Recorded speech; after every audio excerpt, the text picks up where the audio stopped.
Bien-aimés frères et sœurs, vous connaîtrez la vérité et la vérité vous affranchira. Ça, c'est pas moi qui le dis, c'est la Bible qui le dit.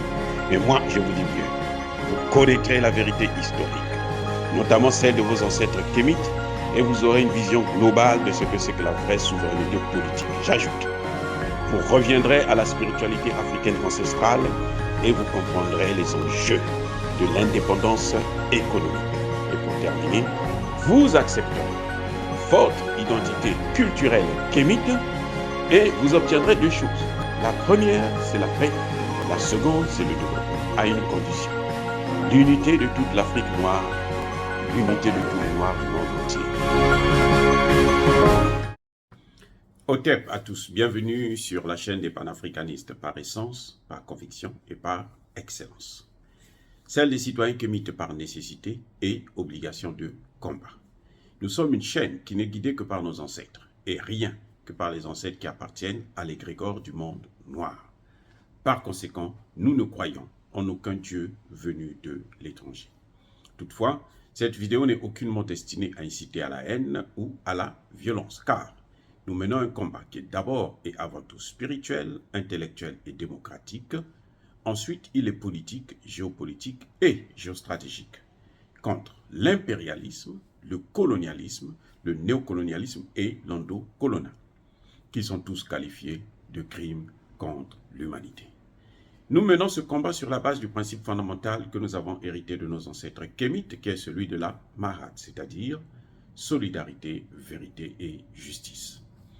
Vous êtes donc en droit de connaître la vérité, et nous avons l'obligation de vous dire la vérité et rien que la vérité, afin que justice soit rendue au continent africain. Et ça, c'est notre modeste contribution dans cette noble lutte en faveur de la souveraineté, la dignité, la solidarité et l'unité africaine. Et c'est exactement cela que nous appelons le panafricanisme. Bien-aimés frères et sœurs, François Hollande est encore sorti de son silence. François Hollande a voulu encore se faire entendre. François Hollande a encore parlé pour ne rien dire. François Hollande a deux problèmes. Menteur, mensonge, et ignorant, l'ignorance. C'est un ignorant et c'est un menteur. François Hollande a perdu la tête. Il a pété les plombs. En d'autres termes, il est devenu fou. Yes, il est devenu fou. En tout cas, cliniquement, il est fou. Il a échoué lamentablement au pouvoir.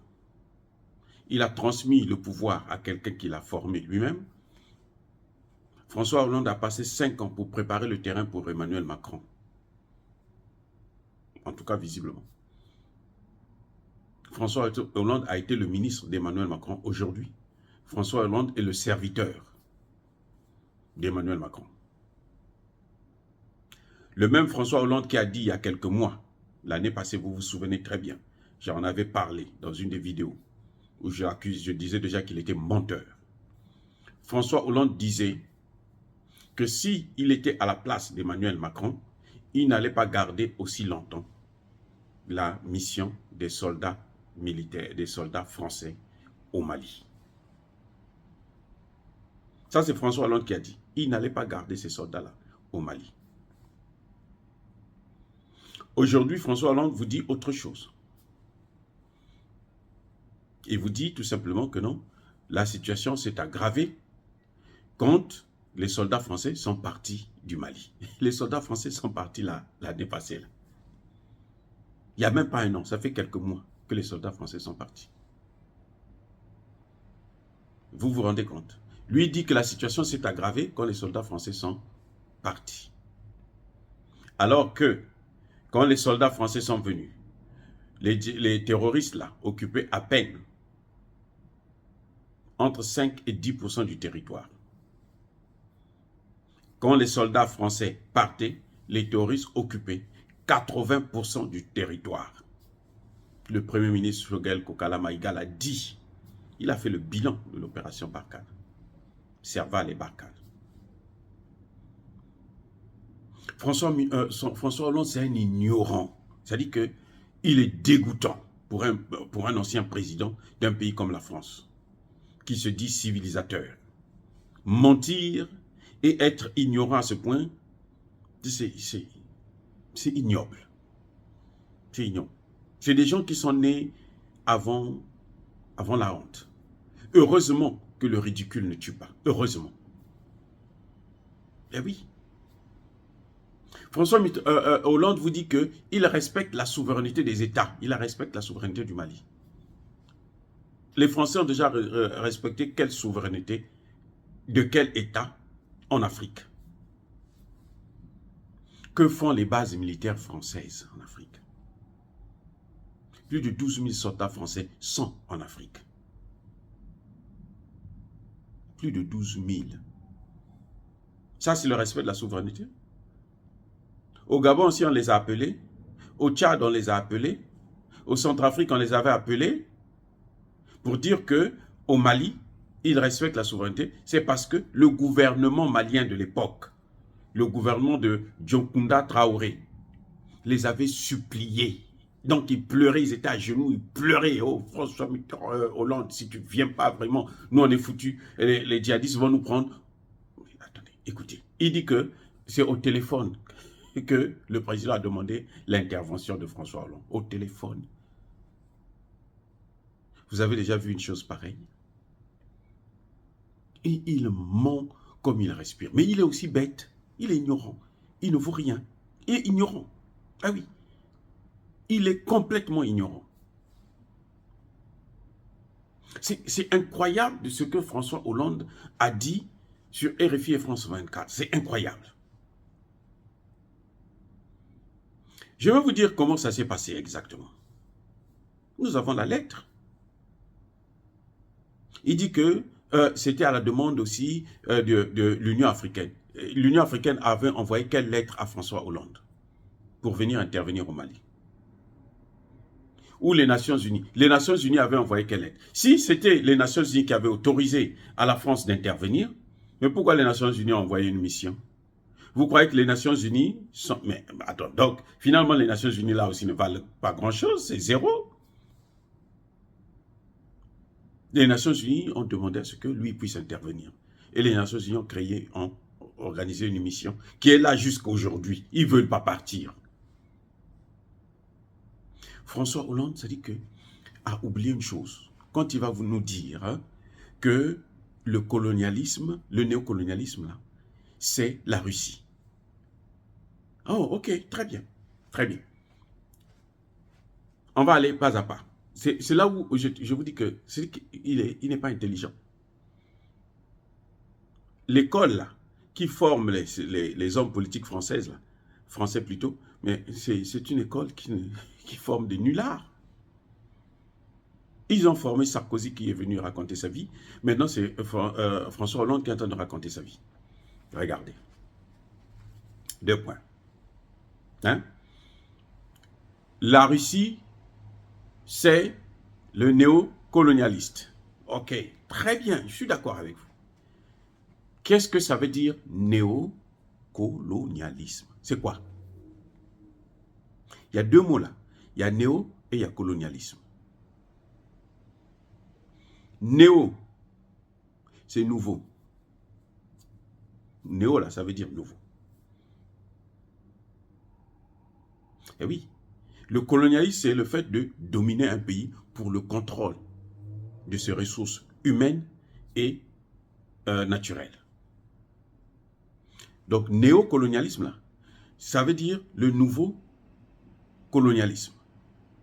Mais pour qu'il y ait le nouveau, je crois qu'il faut qu'il y ait l'ancien, non? On dirait, bon, je ne sais pas. Bon, dites-moi, il se peut avoir un nouveau s'il n'y a pas eu l'ancien?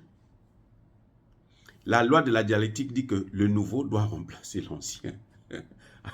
C'est-à-dire que, écoutez, allez-y apprendre ça à François Hollande, hein, que le nouveau, là, il vient pour remplacer l'ancien. S'il n'y a pas eu d'ancien, là, il n'y aura pas de nouveau. Bon, maintenant, Depuis quand les Russes ont colonisé un pays africain? Pour dire que maintenant, ils sont en train de recoloniser les pays africains. Depuis quand? Lesquels, entre les Russes et les Français, les Anglais, les Américains et autres, lesquels qui ont déjà colonisé l'Afrique?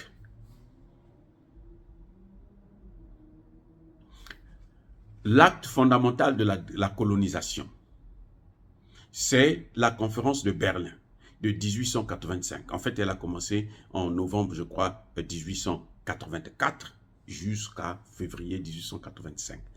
Presque 4 mois pour partager l'Afrique. Ce que vous voyez là, les frontières que vous voyez là, 1885. Ça a pris 4 mois. Pendant 4 mois, là, ils étaient en train de se disputer, chacun va prendre une partie. La Russie n'était pas là-dedans. Donc, comment se fait-il que les Russes sont maintenant des nouveaux colonisateurs, alors qu'ils n'ont pas été anciens? Pour aller au deuxième étage, il faut passer par le premier étage, à moins de prendre un hélicoptère, un drone, mais sinon, tu dois passer par le premier étage, et puis tu arrives au deuxième. Ça, c'est un fait. Bon, François Hollande vous dit que non, le gouvernement Djokunda, là, au Mali, s'est agenouillé, a supplié. Très bien. Eh bien, Choguel n'a pas hésité de nous dire la vérité. Le problème que la France a eu avec le Mali, c'était lequel? C'est que le gouvernement Traoré là, avait sollicité l'appui aérien et l'appui dans le domaine du renseignement. Vous comprenez? Deux choses. Appui aérien, appui dans le domaine du renseignement, l'information. Ce qui supposait même une centaine de personnes, ça suffisait. Ils sont venus avec 5000 soldats au sol, une armée d'occupation. Ils ont amené tout un village. Oui, pour occuper. Pour piller les matières premières. Ils ont volé, vous savez combien ils ont volé au Mali? 1000 tonnes. 1000 tonnes. Pas 1000 kilos, hein. 1000 tonnes d'or. Au Burkina Faso, 500 tonnes d'or. C'est pour ça que la France était devenue le deuxième ou troisième pays en réserve d'or au monde. L'or volé. Et François Hollande vous dit, non, nous, on n'avait aucun intérêt. Nous, on est venus pour les aider seulement, on n'avait aucun intérêt. Oh non, mais ils sont tellement gentils, ils n'avaient aucun intérêt. Ils n'avaient aucun intérêt là. Mais la colonisation avait quoi comme intérêt? Un siècle de colonisation. Leurs ancêtres se sont battus pour coloniser le Mali là. Pendant 70 ans. C'était pourquoi? Oh, parce que c'était un jeu. C'était pour aider la colonisation, c'était pour aider. Et même les journalistes qui posent de telles questions, qui écoutent de telles salades, ils disent qu'ils ne sont pas capables de dire la vérité à ce François Hollande. C'est incroyable. C'est incroyable. Si vous savez, c'est encore quand c'est un illettré, un vaurien qui dit des choses, un fou dans la rue, bon, vous tolérez. Mais lorsque ça vient d'un ancien chef d'État, d'un pays comme la France, qui est soi-disant un civilisateur, il ment et il est ignorant. François Hollande a oublié que les terroristes là, ils sont venus de la Libye. Et ils sont pas de la Libye, pour arriver en Libye là, ils ne sont pas venus du ciel, hein, ou du sous-sol. Ce n'est pas Dieu, encore moins Satan, qui les a envoyés pour venir en Libye. Ce sont eux, Nicolas Sarkozy, son prédécesseur, qui a détruit la Libye. Et puis après, ils ont pris ces terroristes-là, ils les ont envoyés dans le Sahel. Ça veut dire que c'est un plan qu'ils avaient déjà fait pour envahir le Sahel et maintenant le golfe de Guinée. Si François Hollande ne sait pas ça, mais il a des problèmes mentaux très, très graves. Je dis bien gravissimes. Incroyables.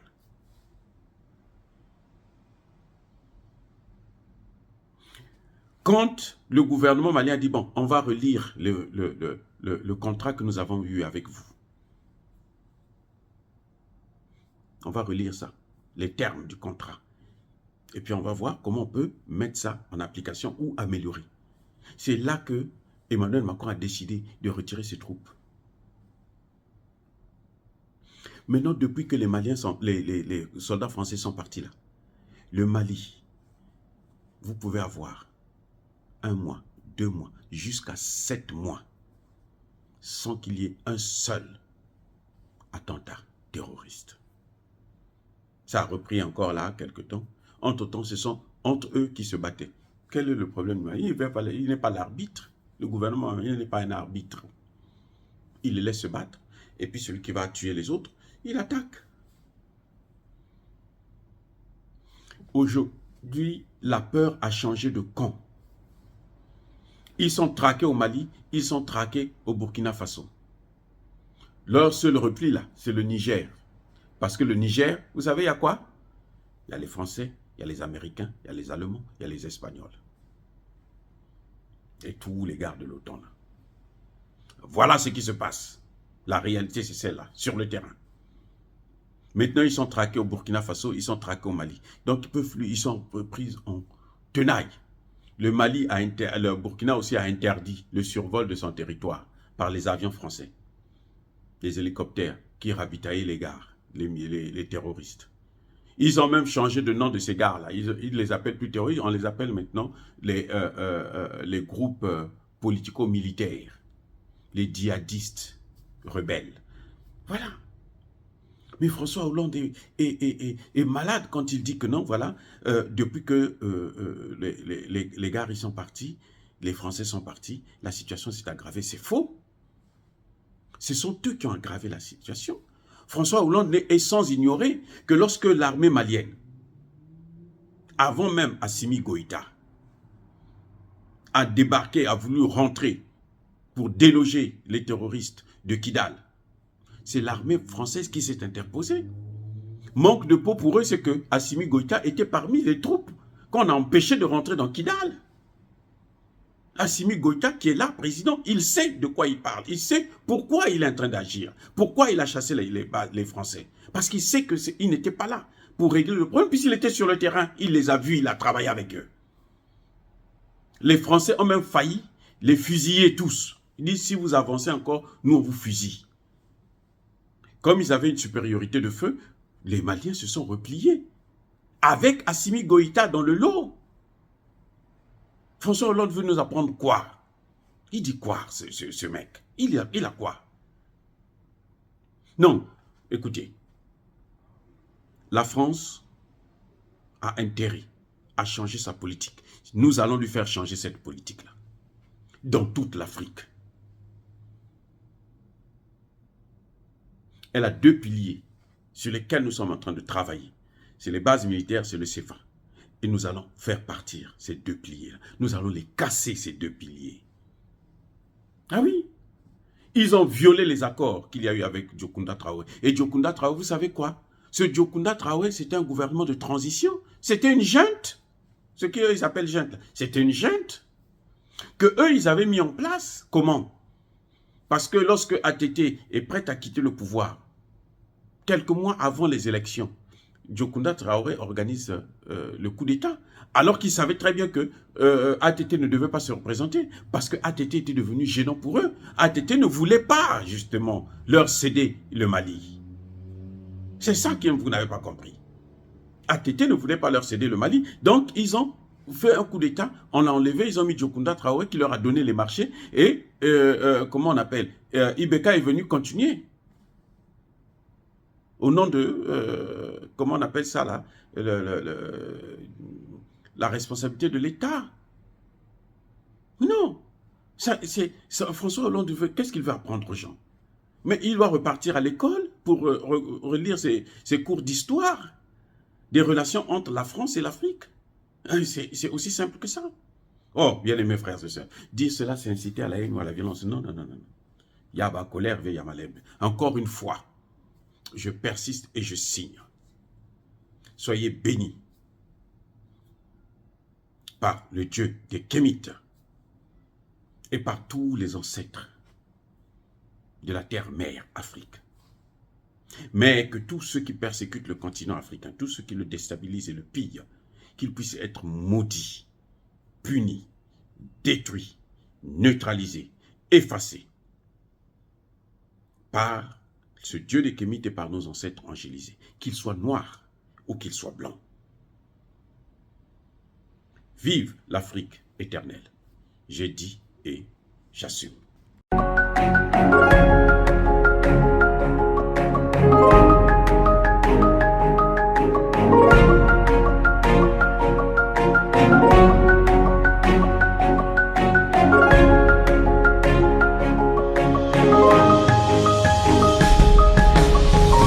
Eux, ils marchent par la foi et non par la vue. Mais moi, je vous conseille vivement de marcher par la connaissance scientifique et historique, notamment celle de nos ancêtres kémites, par les 5 sens et par l'intelligence. À vous, Apia.